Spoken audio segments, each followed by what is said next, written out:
reliving the PK Subban for Shea Weber trade. Now, this is a story that dates back to 2016, and we know everyone's had a conversation, everyone's had an opinion on the matter, but the fact of the matter is, some details were left aside.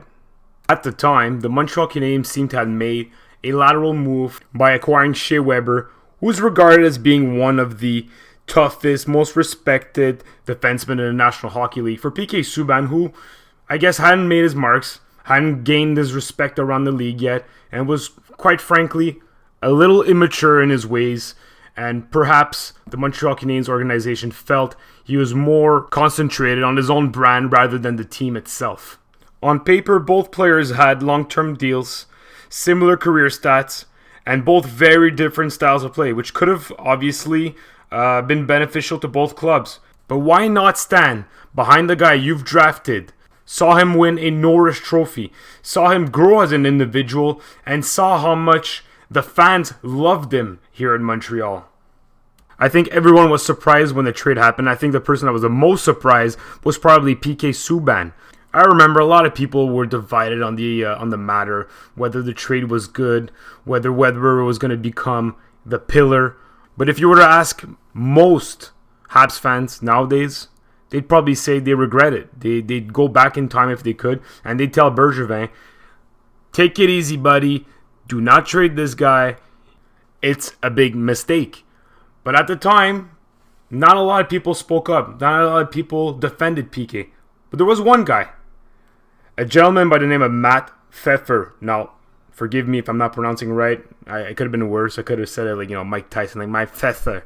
But the story here is Matt, we'll call him by his first name, it'll be easier that way. He was 150% against this trade.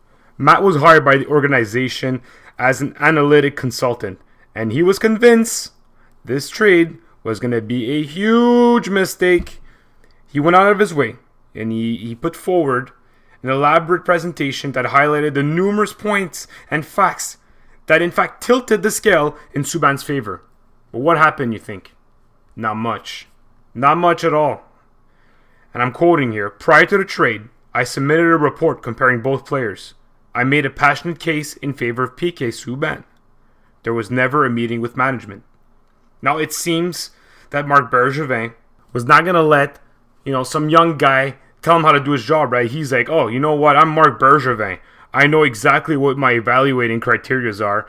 And you know what? PK Subban, he needs to get out. He doesn't fit the mold of the Montreal Canadiens. He takes too much room. His ego's too big. Whatever it is. He decided to go forward with the trade, and we all know how that happened. PK Subban is having yet another great season. He's sitting third in the league with points.